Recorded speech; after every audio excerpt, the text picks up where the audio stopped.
প্রকৃতিকে আপনি যতটুকু দিবেন প্রকৃতি আপনাকে তার দ্বিগুণ করে ফেরত দিবে। কাঁটা দিলে পাবেন দ্বিগুণ কাঁটা, ফুল দিলে পাবেন ফুল। এটা যে শুধু কথার কথা নয়, ইতিহাস ঘাটলে পাওয়া যাবে মোক্ষম প্রমাণ। চড়ুই মেরে একবার চীন যে কি ভয়ানক বিপদে পড়েছিল সে নিয়ে বলা যাক।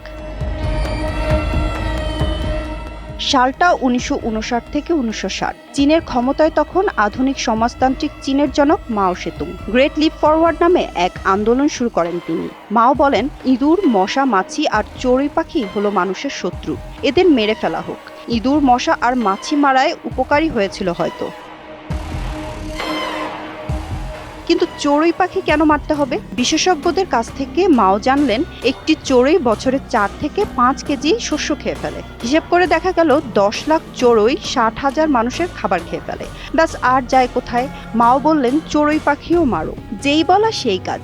সবাই লেগে গেল চার শত্রু দমনে। মিলিটারি থেকে শুরু করে সাধারণ মানুষ সবাই এই কাজে অংশ নিল। কেনা হলো ১ লাখ চড়ুই নিধন অভিযানের নিশান। যেন মশা মারতে কামান দাগা, খুদে পাখি মারতে মেতে উঠল গোটা দেশ।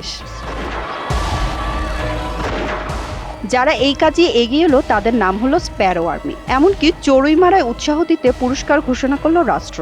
একাধিক পদ্ধতিতে মারা হলো পাখি। উন্মত্ত জনতা ড্রাম বাজিয়ে ধাওয়া করত পাখির ঝাঁকের পেছনে। শোনা যায় ওরা শেষে ক্লান্ত পাখি মাটিতে পড়ে মারা যেত। খুঁজে খুঁজে ভাঙা হলো চড়ুইয়ের বাসা, নষ্ট করা হলো ডিম, জাল দিয়ে ধরা হলো ছোট ছোট পাখিগুলোকে। বাকি পাখি মারা হলো বন্দুক দিয়ে। অচিরেই মাওয়ের ইচ্ছে মতো চড়ুই শূন্য হলো চীন। কিন্তু তাতে কি লাভ হলো রাষ্ট্রের? ভালো হলো কি দেশের মানুষের? বাঁচলো কি ক্ষেতের ফসল? ইতিহাস কি বলছে চলুন দেখি।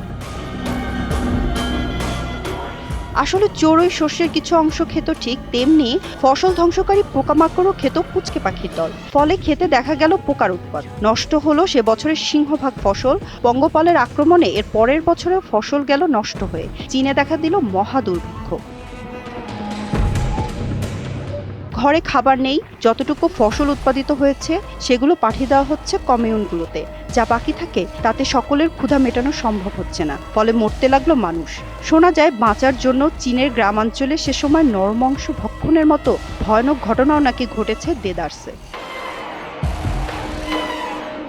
এ অবস্থায় সাহায্যে এগিয়ে এসেছিল রেড ক্রস, কিন্তু অহংকারী মাও ফিরিয়ে দিয়েছিলেন সেই সাহায্যের আবেদনও। কত মানুষ যে চীনের ওই দুর্ভিক্ষে মারা গিয়েছিল তা আজও সঠিক করে বলা সম্ভব না। এটা হয়তো ছোট সেই চড়ুই পাখিগুলোর অভিশাপ।